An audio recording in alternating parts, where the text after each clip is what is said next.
Thank you, Gabor Maté, for being with me today. This is such a treat to have you to spend some time. As I sit with you, I represent very scared parents, very confused parents. And so I appreciate you taking the time in this busy week and here to talk about your new book, The Myth of Normal. And I have to say that I'm also someone who's had the experience of having children and being very concerned about them and their struggles, their challenges, their habits. And so not only here as a physician and somebody with some degree of expertise, but also somebody who's been through the same challenges myself. It is so terrifying. I think it's something that no matter who you are, it just levels the playing field because we see our kids struggling, we see them hurting. And what I'm so excited to talk about with you is for a lot of us, and I'm one who my oldest son struggled, we don't know what happened. And I remember, before reading your books and really learning, I was so mystified. Like this child had this wonderful, perfect childhood, right? That's kind of our lens as a parent. Yeah. How could this have happened? And so I think that's true of a lot of parents who are just, beating their head against a wall saying, what is going on? And with fentanyl in the market now, it takes everything to a new heightened level where we just want to immediately fix this. So looking forward to some of the dialogue on that. And in reading the book, I realized there's, you have chapters on addiction, but there's just so much more that goes into it, which I found really helpful to sort of round out the story. A part of that is really just looking at ourselves and how we got to be where we are. So I wonder if you could just tell the airport story, because I think it brings you as an author and a physician kind of down to the normal level of where we all sit as humans. So I wonder if you could just tell that and then we can dive into a few things. Let me begin by saying that parents look at it from a lens of how much they love their kids, which is infinite. Yes. Then they wonder what the heck could have gone wrong. But there's a difference between what the parent feels and what the child experiences. Yes. And what the parent feels, the love and the devotion and the commitment that the parent experiences is not necessarily what the child receives because there's so many factors that can interfere with that loving intention getting through to the child. Yeah. So among the things that can get in the way are the parents' own unresolved traumas, the stresses in the parents' lives, the stresses in the parental relationship, the social conditions, the degree to which the parents are able to maintain or lose the primary intimate relationship with the child, whether the child gets caught up in their peer group or remains as the parent being the primary attachment figure. And we'll talk about that later if you Mhm. like. And so for myself, I was in my 40s when I had to realize that my kids were struggling. My young kids were struggling. And I had to look for the reasons why. Yeah. And it wasn't to do with how much I loved them. At any time, I would have thrown myself into a fire for the sake of my kids. But the problem was they didn't need me to throw myself into a fire. Right. They needed me to be there as a non-stressed, emotionally available, but tuned parent. And that I couldn't do because I was a workaholic physician myself. Right. How? Well, so if I may say, why was I a workaholic? Because there's a Jewish ancient in Hungary in 1944, 45. Through the stresses and traumas of my mother and the tragedy that was happening around us, I got the message that I wasn't wanted, which was never the intention of my mother. Right. But that's the download that I received. Now, if you're not wanted all your life, you're going to try and prove yourself to yourself how important you are and how much you need people to want you. Well, one way to do that is to go to medical school. Right. I go to medical school now. Everybody wants me all the time when they're being born, when they're dying, and in between. And I'm addicted to that external valuation because I don't have the internal valuation. Now, when I'm always working, when I'm kind of restless and alienated when I'm at home, what message do my kids get? They get the message that they're not wanted. That wasn't ever the case, but that's the message they received. Or when My wife and I are struggling in our relationship, and the tension is thick and palpable in the house. As my son Daniel, who's my co-writer on this book, says in this book that when he was a child, the floor was never the floor. He used to have this nightmare of the floor disappearing. He never knew when the tension between Ray and I, and my wife and I, to whom the book is dedicated, would get to the point of emotional stress. And for that sensitive child, that's like the floor disappearing. This is contrary to our intentions, contrary to our awareness. And it was only when we began to realize how much trauma we are carrying into that relationship and unwittingly passed on to our kids that we began to understand our kids' behavior. Yeah. I'm so curious how you started to figure that out. So, we're workaholic. You were in the realm of Hungry Ghost. You talk about your CD purchasing, and I just wonder how did that realization start to come to you? Were you doing your own work in therapy, or what turned the light bulb on for you?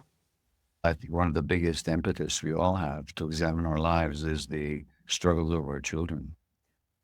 So that alone was enough to set me on a quest to find out what's going on.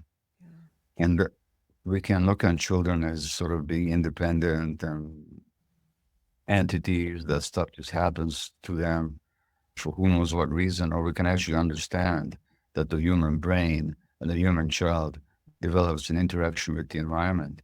So if we want to understand why a child is anxious or is diagnosed with ADHD or has got relational challenges or is a bully or is being bullied, we really have to look at the environment. And as Robert Sapolsky, the great neuroscientist at Stanford, says, we're affected by the environment as soon as we're in an environment, and that means already in the womb. Mhm. Or so, given I was in a stressed marriage, my wife had significant emotional stresses when she was pregnant. That already affects the child's brain and the child's development. And in this society, a lot of women who are pregnant are highly stressed. So part of the impetus for me was just dealing with the having to confront the unhappiness and struggles of my own children. But then, of course, there was my own stuff. There I was in my 40s. I was a successful doctor. I was a newspaper columnist. I was respected, middle class, and I was unhappy. I was depressed. And I was in a marriage that had significant problems, despite the fact that we loved each other immensely. Right. I had to start looking at my own life. What happened to me here? And how did what happened to me get unwittingly transmitted to my children? Yeah. And adding to that was, of course, as a physician, I began to notice these patterns in my patients. The Western medicine in which I was trained separates the individual from the environment, separates the mind from the body. Right. But in scientific terms, in actual scientific terms, you can't separate the mind from the body, and you can't separate the individual from the environment. And I began to see that in families where there were challenges with the kids, there were also challenges with the parents, multi-generational challenges that didn't begin with any one parent, and it wasn't anybody's fault. It was just kind of automatically transmitted from one generation to the next. So as a physician, I began to saw these patterns when I worked with addicted clients, highly addicted clients, street dwelling, HIV ridden, hepatitis C challenged, heroin, cocaine addicts. I couldn't help but notice the trauma in their lives. So both my personal history and challenges, my children's problems, and my medical work really drove me to look at the whole picture of how do people develop, what are their needs, what happens to undermine those needs, and what happens when those needs are undermined. Yeah. So there is just that cycle, that continuing cycle, because when we don't realize what we're doing as parents, transmitting that to our kids, it's Yeah. just going to keep rolling downhill, basically, is what I saw. And really, the themes that I pulled out of the book were really that just the unmet needs of kids that our society today is doing such a horrible job of, supporting parents and just all of those factors. So I'd love to talk about those a little bit. And then I think for me as the mom of a child who struggled and the impact of that, the link between chronic stress and illness just got my heart going because I started to recognize in myself and all of the parents that I work with the impact when we are seeing our kids struggle and be in very dangerous situations and put themselves at risk. That alone is just eating away at our bodies. So there's just so many factors there. And there was a quote about ailing bodies and minds can be thought of as living alarms, which I just thought was so true. And you saw that as a physician when you're seeing from sort of a air traffic control view, all of these, I'm sure you're seeing these trends happen, and it's so obvious. Like now that I've read, other books of yours, but this one too, it just seems so obvious, but it's not obvious when you're in it, when you're And watching your then, child. and there's one factor I need to mention here, which is the child's own temperament. Yeah. These kids who struggle tend to be very sensitive kids. Yeah. They're born very sensitive. That's their nature. They're genetically sensitive. Sensitive means from the Latin word sensere, to feel. They just feel more. Yes. And you get the same child with the same genes, and you're exposed into an environment that's settled and grounded and nurturing. They just got to be wonderful, creative, spontaneous, intuitive, artistic people. They're leaders and helpers. But you take that same sensitivity gene or genes, a child endowed with that, and you put them in an environment where they're stressed, because they feel more, they suffer more. Now, addictions, in my view, are not inherited diseases. In fact, they're not diseases at all, either inherited or otherwise. What they are is an attempt to soothe pain. Right. So, the more sensitive you are, the less has to happen for you to feel pain. Yes. And the analogy that I use is, let's say I tap myself on the shoulder. There's no pain whatsoever. I'm wearing a jacket, a shirt, and I got my skin intact. But what if I had a burn here and my nerve endings were close to the surface? In other words, I was thin-skinned. And now I tap myself on the shoulder with the same force. Oh. So the more sensitive you are, the more pain you're going to have. The more pain you have, the more you're going to need to escape from that pain. Right. Numbers of ways we can escape from pain. One is by dissociating, tuning out. These kids a lot of them tend to be diagnosed with ADHD, not because they've inherited the disease, but because they're so sensitive, and when there was stress around them, they tuned out as a way of protecting themselves. Right. That pre-out gets programmed into the brain. These kids also have more of a need to escape into behaviors that soothe the pain, such as internet and gaming and substances and so on. And so there are two things going on. We have to look at the stresses in the environment, and we have to look at the sensitivity of the child. And sometimes parents think we all did the right things, but they don't realize how sensitive their child was, and how even the little things that didn't happen that should have happened that would have affected them. Yeah. Not There was a Sorry, go ahead. Oh, no, I was to say there was a beautiful description in the book that I can't remember who it was, described them as orchids. And I just Yeah. thought that was so perfect because they are so beautiful and delicate, but that's not cool, especially if you're a 14-year-old boy or, Yeah. it's not something that our society embraces and welcomes, especially in young people, I think, maybe as they get older. So I just thought that orchid description just, to me, it just like, oh, that's so perfect. That was Dr. Tom Boyce, who's a pediatrician, and he used to be in Vancouver, where I live, but now he's in California. And he's got a book called Orchids and Dandelions, I think it's where I was quoting him from. But that same sensitivity dynamic applies so many kids. And it's challenging to know what to do with these sensitive kids because they react so much to whatever happens. Yes. See, what do I do? But you get this kid that's overreacting. It's bewildering to parents who are not trained to understand that, or themselves are threatened by the child's reactions or disturbed by it, And what we have to realize is that the child has certain needs. If those needs are met, that kid's going to be okay. But in our society, the essential needs of children are just not met. Yeah. The more sensitive the child, the greater the impact. Absolutely. I wonder if I could, as a kind of a jumping off point, introduce you to a fictional but not fictional family. And because this is sort of the summation of the people I work with, of our personal experience, because I'd love to see it through your lens.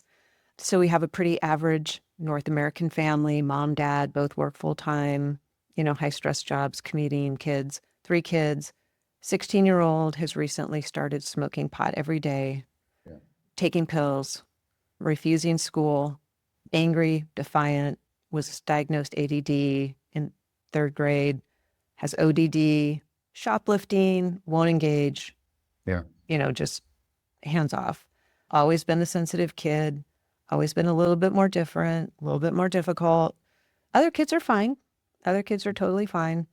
Uh, Parents can't think of any big trauma. There was that they know of, there was nothing big. And recently, mom's quit her job because the stress has just gotten too much. She's too scared. She thinks her son's going to die of a fentanyl overdose. Yeah. And dad's kind of checked out, like, you take care, mom, you figure this out. This is kind of the poster child family that I see in the work that I do. So I would love to get your thoughts on this family. Sure. It's a very common scenario that you just depicted here. First of all, you gave me a lot of information here. So first of all, let's begin with one observation. No two children grew up in the same family. This kid did not have the same mother and father as his siblings because he's got a different temperament. So he experiences them differently. Again, we're not talking about what the parents provide. We're talking about what the child receives. Big difference. And the sensitive child receives things differently. That's the first point. Second thing, it sounds like he's the oldest one. Is he the eldest sibling? He's the oldest, yes. The first child doesn't receive the same parenting as the other children. We're not talking about whether the parents favor or love one child more than the other. We assume that they don't. But nevertheless, the first child comes along at a different stage of their parents' lives. I don't want to know how stressed was that mom during the pregnancy and how stressed was she was in the early years, because I can tell you, the ADHD diagnosis tells me that she was stressed because that child's tuning out is a defensive response. It's a way to protect yourself against stress. And children is a wonderful spiritual teacher, psychologist, who said that when the mother is in pain, the child is in pain because the baby absorbs the stress of the mother. And then they tune out. The brain develops in interaction with the environment, as I said earlier. The brain circuits of attention and impulse regulation develop in interaction with the environment. And this is just brain science. And the essential condition for the healthy development of the brain is a consistently available, emotionally available, non-stressed, non-depressed, attuned parenting caregiver. Now, if the parents are both have high-stress jobs, that already means that they're bringing their stresses home, whether they want to or not. That's going to affect the child. That's the first point. So I want to know, what were the mother's emotional states during pregnancy and in the early years of the child? And how long was she at home? Right. And Not how long. 3? Yeah, not long in our culture, right? And very often, not long, and then 25% of American women have to go back to work within 2 weeks of giving birth. That's a massive abandonment of the children. Yeah. For children can only experience that as abandonment. That's how they experience it. Right. Now,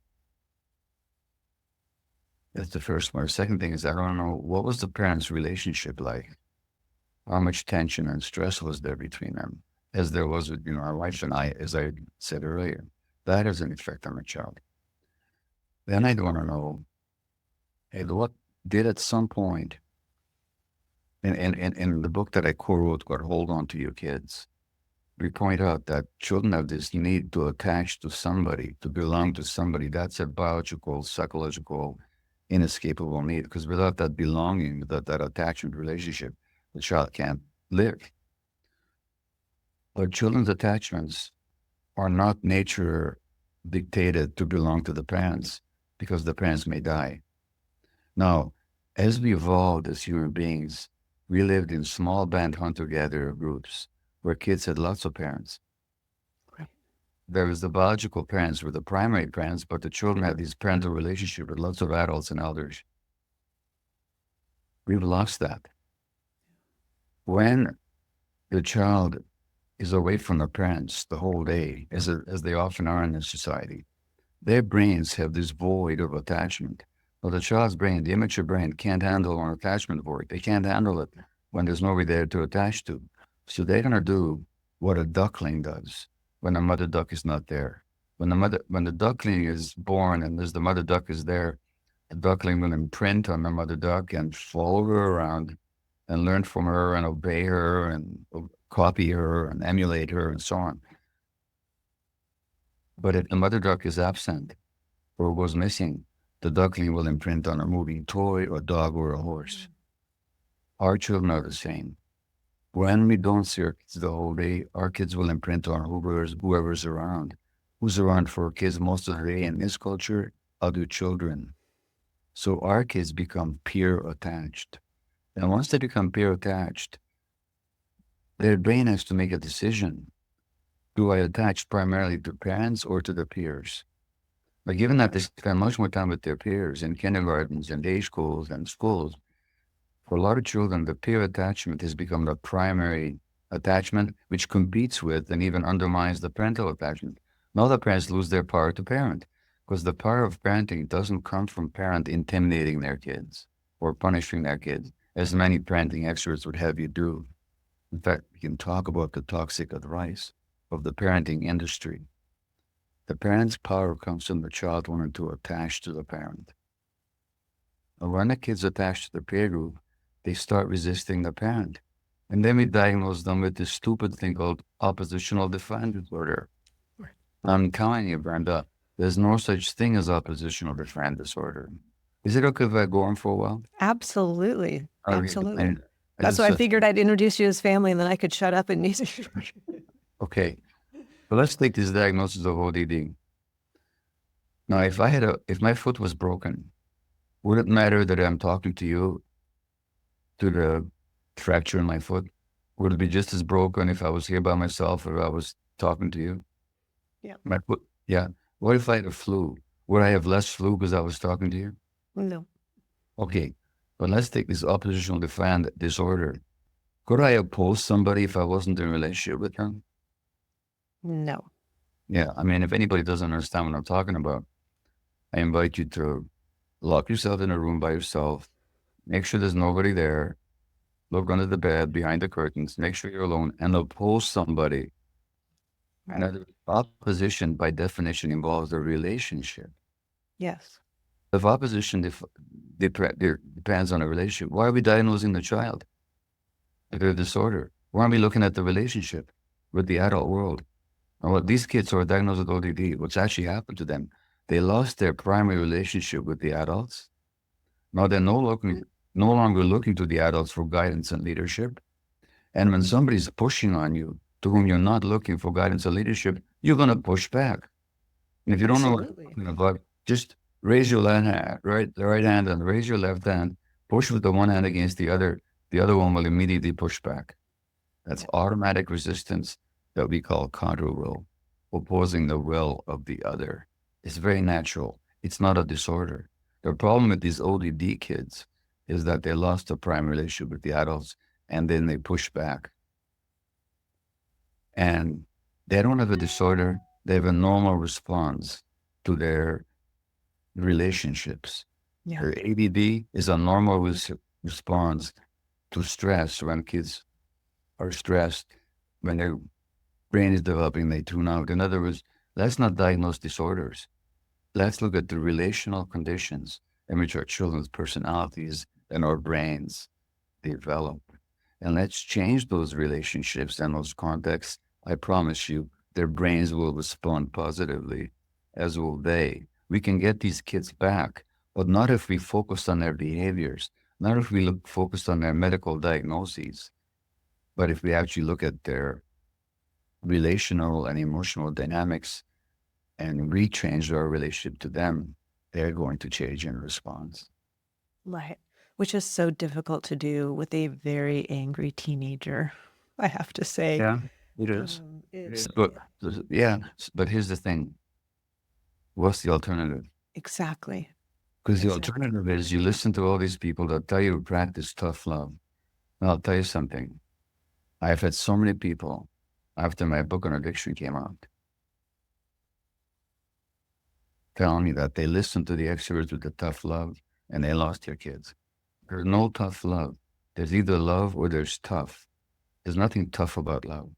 Love is soft and it's tender and it's intimate and it's welcoming. The parents who are facing an angry child, they have to ask themselves, why is the child angry? But when the humans become frustrated, as my co-writer in Hold On to Your Kids, Gordon Neufeld says, frustration is the engine of aggression. Uh, If kids are aggressive, it's because they're frustrated. When do we get frustrated? When our needs are not met. What is the primary need of the child?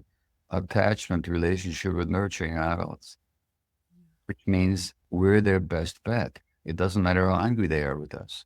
Now, it's challenging because their anger triggers us. yes. But let's look at the word trigger. It's a metaphor, isn't it? How big are the weapon? How big a part of the weapon does the trigger form? It's a very small part. What else has to be there for that trigger to set off fireworks, explosive ammunition, explosive charge, ammunition? We're carrying that explosive charge.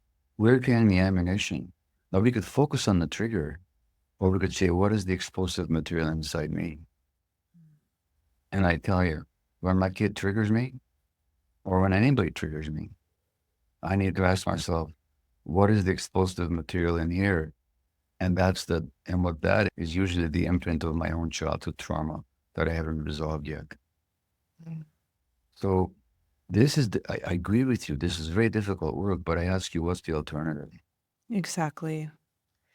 There is none. And I think the other thing that, as we talk about this, that always comes to mind is the guilt, the parent guilt. And I know you're explicit in making sure to talk about the fact that you're not blaming parents. So maybe you can mention that. I'm in no position to, because believe me, I bring to the parental guilt myself. Here's what I would ask you.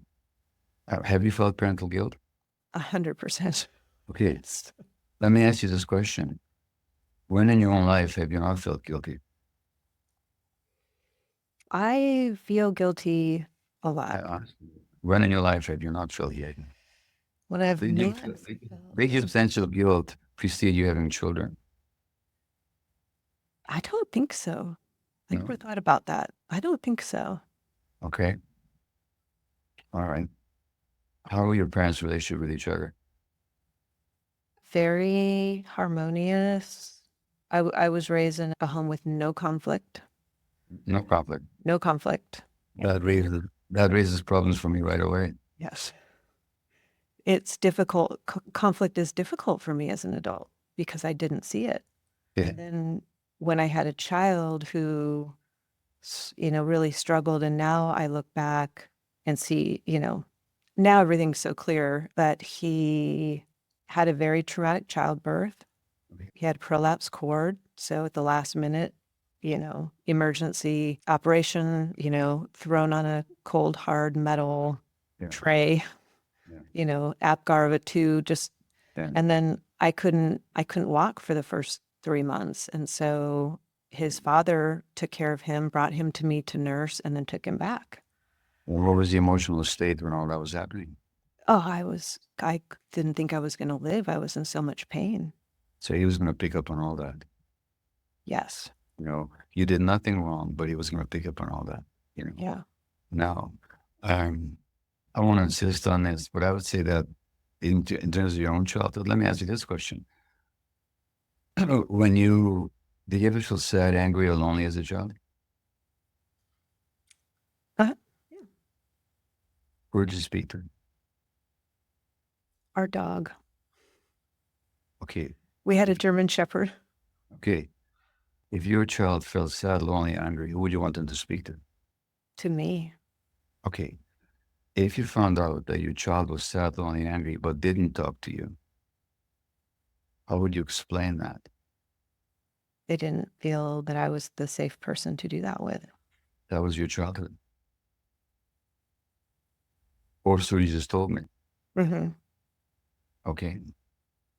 So even in that home where your parents were harmonious and no conflict, you didn't feel safe.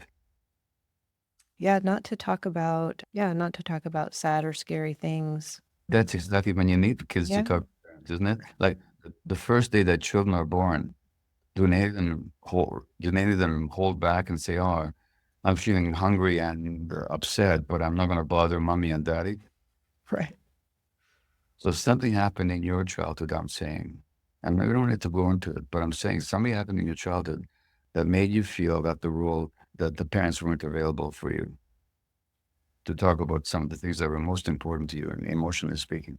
Yeah. That's a trauma. Right. You carry that trauma into your own parenting. Absolutely. Yeah. And then we wonder what goes wrong. And something, by the way, happened to your parents. Otherwise, they would have created an environment where you did feel totally safe and welcome to express one of the irreducible needs of children that I talk about in the midst of normal is the capacity to experience all our emotions, pain, anger, fear, grief, whatever it is. Not having that freedom, not having the welcome for that is traumatic for the child. I'm Yeah. saying Yeah. in our society, that's very common. And I don't point fingers at any parents because, first of all, it's multi-generational, just as is in your case or in my case. So then didn't be, there's a wonderful book called It Didn't Start With You by Mark Olin, who's about trauma. Who are you going to blame? Adam and Eve, Right. How far back do we want to point the finger? First amoeba, Right. Secondly, parents do their best, but their best is limited by their own development and trauma and circumstances and the culture that they live in. So the last thing I want to do is add to any sense. By the way, parental guilt is toxic for the child, as my children will tell you. Right. And they told me they're adults. Stop with the guilt already. Nobody wants to be seen as somebody else's mistake. Oh, no. My kids don't want to experience themselves as to the eyes of my guilt. Oh, I screwed them up. They want to see as human beings with possibility and capacity and talent and resilience. Right. But their own challenges. They don't want to be carrying the burden of my guilt about how I parented them. And you know what? So it took me a long time to get over that parental guilt, but I'm the last one to try and lay it on anybody else. But at the same time, we have to be aware. We have to be aware of what happened and of what goes on in this culture. Otherwise, we're not going to change anything. Yeah, I was going to say if we don't look at that, then we can't then change how we interact with our kids. And something that really stood out to me was the attachment and authenticity, and that they are like a team effort, right? That they go together. And I think as parents, we sometimes lean heavier on one or the other, but I really see in the kids of the parents that I work with, the authenticity piece of it in particular is so difficult because in this culture, we have, my kid has to go to this college, they have to get into this school, they have to have this kind of a career. And so we kind of wipe away their authenticity and say, this is who you're going to be. This is how our family is. And I wonder if you could just talk a little bit about that combination that's so important. In the book, we quote this episode or anecdote of somebody I know, a mother yelling at their 5-year-old son who's not doing their homework. First of all, why does a 5-year-old have homework anyway? They're meant to be playing, not doing homework. Right. Play is much better for brain development and intellectual development than homework, by the way. If only we knew this. And when I say play, I don't mean with gadgets. I mean free, creative, spontaneous play out there in nature. Yeah. But this poor mom is not yelling at her 5-year-old saying, you're not thinking of your academic future. And we say in the book. And the kid, only the kid you could yell back saying, and you're not thinking of my emotional well-being. Right. There's so much pressure on parents to put pressure on their kids. It begins very early. For example, we have a 2-year-old who throws a tantrum, which, by the way, I hate to tell you, but that's what 2-year-olds do. When they get frustrated, What do I do as a 78-year-old when I get frustrated? My wife would tell you. We'll get her on the podcast next. You ask her, how does Gabor behave when he's frustrated? I still have a tendency to weird towards the tantrum, although I'm much better at it. But a 2-year-old has no self-regulation whatsoever. So when they're frustrated, there's something they want is not given to them. They just act it out. But then you listen to one of these misguided parenting experts that say, okay, timeout. A timeout means, or why does a timeout work? A timeout works because the child's biggest need is the attachment relationship with the parent. Without that, there's no life for them. And they know that in their bones and in their hearts. Timeout means I'm going to temporarily withdraw from that attachment relationship because I don't like your behavior. I don't like your attitude. I don't like your emotion of anger. Not the child's brain, not the child because it's not conscious, but the child's brain has a desperate decision to make. Do I go for the attachment with my parent, without which I can't live? Or do I go with my authentic feeling, which is anger? But if I go with my authentic feeling, I'm going to lose the attachment relationship because I'll be going to be banished. In that tension between attachment and authenticity, we'll lose out every time. And then what happens then is the child will disconnect from their emotions in order to belong to the family. And they will suppress their healthy anger, which sometimes will explode out of them, which is what you're seeing in this teenager that you described. It's like a volcano. When you suppress it underground for so long, it just bubbles over and you get this explosion, this flow of lava, hot lava like anger. Or if you repress it successfully, completely, you get a child who's depressed and is prone for autoimmune disease and all kinds of other physical disease later on. Yeah. Now, in this culture, we demand of so many people that they give up their authenticity in order to get the attachment. If you want to be accepted, you have to give up who you are. And that's pathological, both emotionally, mentally, and physically. So it's a tragic dilemma, as we say in this book, to be that way. There are ways of dealing with the child's anger that are creative and loving and accepting, and yet which are not permissive. We're not talking about letting kids do any old thing, break the window, hit their siblings, torment the dog, scream obscenities at us. We're not talking about that. We're talking about understanding where that anger is coming from, making room for the anger, allowing the child to move through it in a loving way, and then teaching other ways of being with their anger. There's ways to do that. It's not that difficult. But if we get triggered or if we listen to these parenting experts, we squash the child and we force them into this dilemma, authenticity versus attachment. That brings up the very eye-opening concept of this suppression of emotions, and especially when I was reading about caregivers of children with chronic illness or caregivers of people with dementia and Alzheimer's, and the connection and the telomeres, and you'll have to explain telomeres because I don't know, but I know that you need them to be healthy. That was very enlightening because so many of us who are mothering or fathering these kids in particular, I'm thinking, what is the ripple effect that's going to be happening in our own bodies? Again, what we're dealing with is a problem of modern society. There's a friend of mine, an American physician and psychiatrist who's from Lakota Sioux background. Louis Madrona, his name is. And Louis told me that in his Lakota tradition, when somebody got ill, it wasn't seen as an individual problem. It was seen as a community problem. And the attitude was, thank you. Your illness is manifesting some dysfunction, imbalance in our whole community. Your healing is our healing. Wow. And so if there's a child who's ill, it's not just seen as the problem of the individual mother, it's seen as the problem of the community. Right. Parents have support. In this society, we're isolated, atomized, nuclearized, which means that the parenting or the caregiving role falls on individual people, often without support, and very often women. Why do women have 80% of autoimmune disease? Because they're the designated caregivers. They're the ones who are supposed to suppress their emotions to take care of everybody else. Yeah. Now, we know that chronic caregivers who do so without support, that stressful caregiving suppresses the immune system.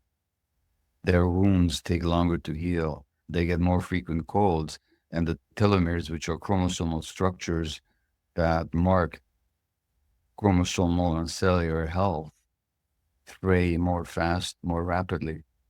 So mothers were where children were chronically ill, their chromosomal aging is faster than that of other women their same age, which talks about the need for support. Now, if you look at when COVID, there was an article in the New York Times during COVID called Society's Shock Absorbers. And my son Daniel and I, who co-wrote this book, we took that title and made it the chapter of a book about women's health, because women are society's shock absorbers.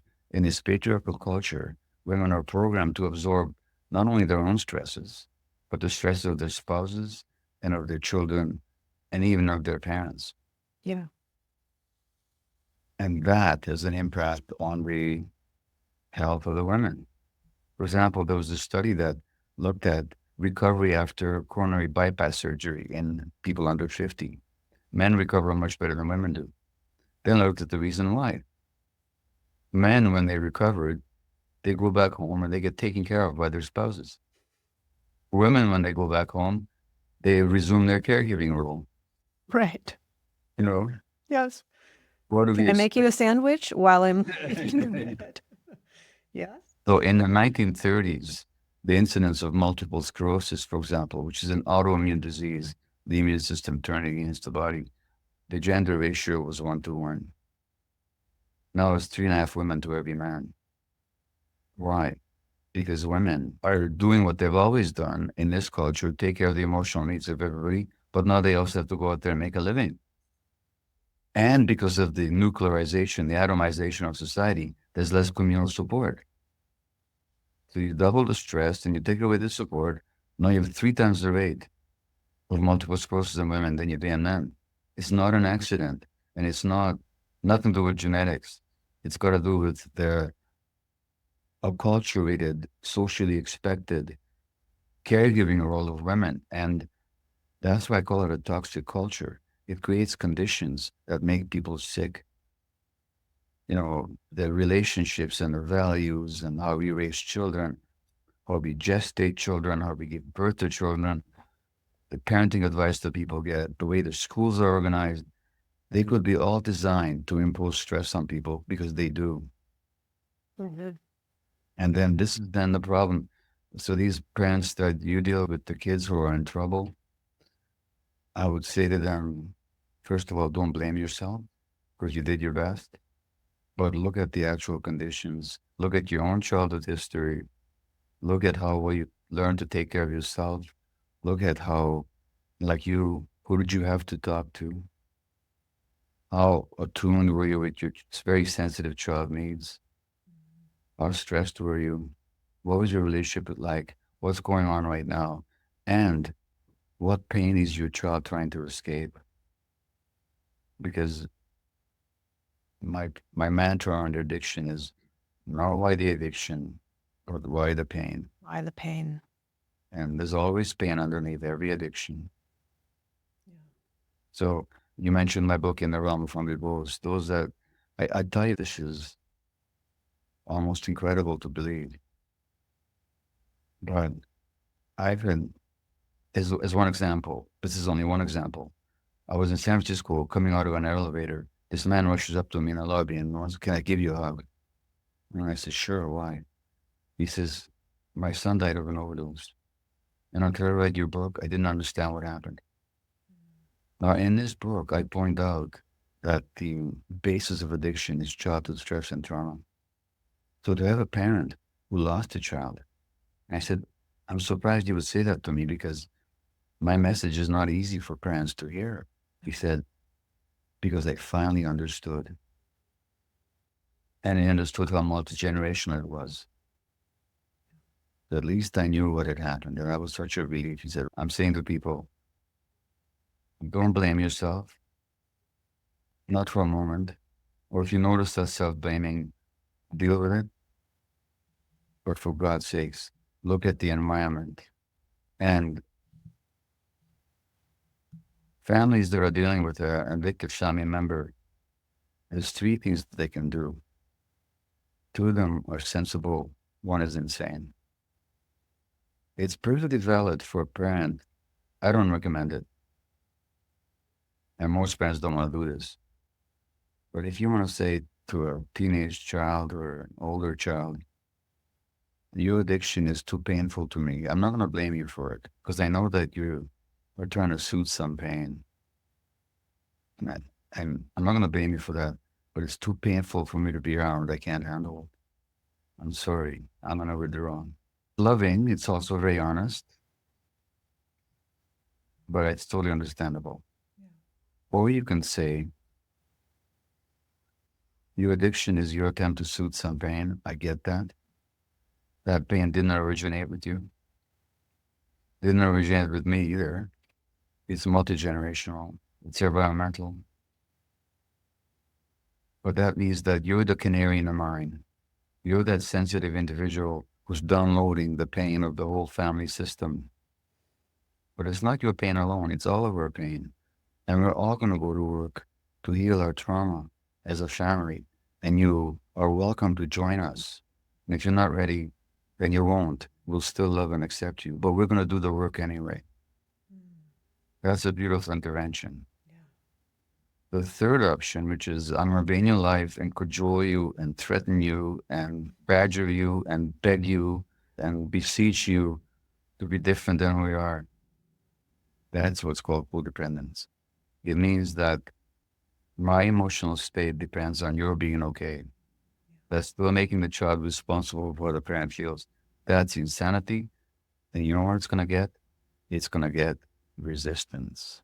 The child's going to experience that as a pressure, and they're going to push back. Even if you're trying to push them in the right direction, which you are, of course. Right. But how do any of us respond to being pushed? You push back. You push back. You push back. That's all you're going to get. So the last option, drop it. And as for tough love, don't even think about it. Right. As I said earlier, there's love or there's tough, but there's no tough love. Yeah. I wonder who is doing this well, either as a society, as a community.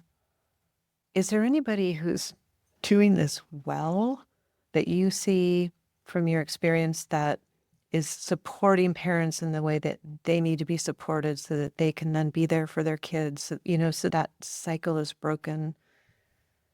Who's doing it well? I don't see examples too much in this culture. I just don't. I see a lot of misinformation, misunderstanding. Who used to do it well were indigenous communities, believed in what they call restorative justice and the communal circle. But they've been so traumatized and so abused.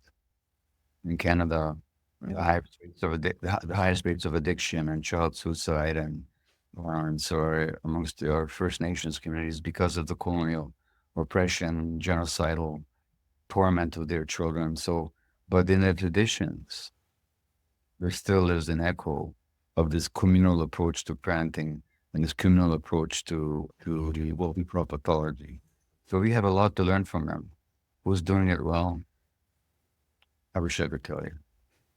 We'll have to stay tuned on that one, but I think it's just a good framework for us to think about. And I liked your 3 points because sometimes we need somebody to break it down, like to say, there are many ways that you could approach this and you could start to work on this, and talking with our kids about how it isn't, they aren't a bad person, because I think that's what our default is. Can't you see what this is doing to our family? Can't you see what this is doing to all of that? Which to date, I've never had anybody say, oh yeah, my child responded really well to that. Yeah, the children would that's an enormous pressure to put on the child. The child is just manifesting the stamp. That's all they're doing. I have to tell you that I've had so many parents tell me that my book on ADHD, Scattered Minds, is the Canadian and British title. It's been published in the States with the title Scattered, but I much prefer the Yes. British Canadian title. It saved their lives Yes. because instead of pathologizing a child, they learned how to look at the whole family context. Yes. The best letter I ever received, and I quote this in the Myth of Normal, was from our mother of a 4-year-old. Maybe you remember this. I got a letter saying, "Thank you, because I have this 4-year-old beautiful daughter because of you." And so I read the email and it says, "My husband used to be an alcoholic and he used to believe that it was a genetic disease. And he didn't want to pass on the gene to any child, so he had no children.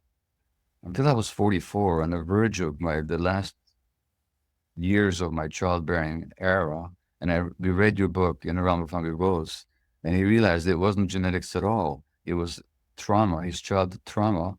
And so thanks to you, we have a 4-year-old child." And I thought, Great. I had to laugh because I've been thanked for saving people's lives before, but as they say in the book, I've never been thanked for causing one yet. Long distance, that is. Right. Sure. That's, So, that's such a great story.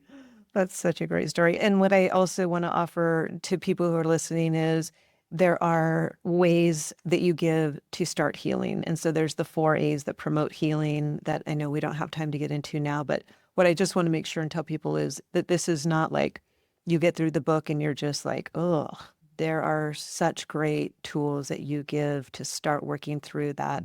Oh, I lost the term. The critical looking at ourselves. What do you yeah, call it? the self-loathing, the self-criticism, all the burden of the past, Yeah. And actually, we have more chapters on healing than we have on anything else in the whole book. So Yeah, it's beautiful. It's such beautiful work. And so it's not that you get to the end and just are like, now what do I do? There's some very concrete things that we can do. Compassionate inquiry. yeah, That was right. what I was looking for. That That's we can do with ourselves. And can our kids do that as well? you know, depends how mature the child is and how motivated they are to actually take on the work of their own transformation. I would say that the most important thing is the most important work that any of us will ever do on behalf of our children is our own healing, Yeah. because we'll approach them so differently and there'll be such a burden off their shoulders. Right. For those listeners who are parents of younger children or children into early adolescence, I highly recommend the book Hold On to Your Kids. That's been published in 30 languages. We have so much feedback on that book, as well as there's a huge link between ADHD and addiction, ADD and addiction, and not only because they begin with the same 3 letters, but because their same dynamics that cause the tuning out also lead to the self-soothing. So ADD is a major risk factor for addiction. So a lot of parents have told me how much difference that book has made in their lives. Honestly, I'm trying to sell books, not as a merchant, but because Right. I wrote this book because for my own experience and my own learning, this is what I'm going to tell the world, that there's a different way of looking at it that's much more positive and much more proactive than just trying to respond to symptoms and diseases. Yeah. I know I need to let you go. You probably have 5,000 other interviews to do, but I appreciate so much the time, the insights for these parents who are really struggling. And we will await maybe another book, or is it But you know what? So my son Daniel and I, with whom I wrote this book, I'm the main author, but the next one is going to be 50-50. And it's going to be called Hello Again, a fresh start for adult children and their parents. Wow. All And right. that's actually a workshop that we're doing at Omega. And at the end of October, we've given that workshop multiple times. It's a powerful workshop. It's for adult kids and their parents. And those of you that want to watch it, just Google Daniel and Gabor Maté 2016, Okay. and you'll see it's been seen by about close to 400,000 people. We talk about this whole idea of the parent-child reunion when the child is an adult. It's never too late. Awesome. All right. Hello again. I will make sure and put links to that in the show notes. Thank you so much. Best of luck on your launch and everything that you're doing. Thank you so much for your work. Wonderful to meet you. Thank you for having me. You too. Thank you. Bye bye. Bye bye.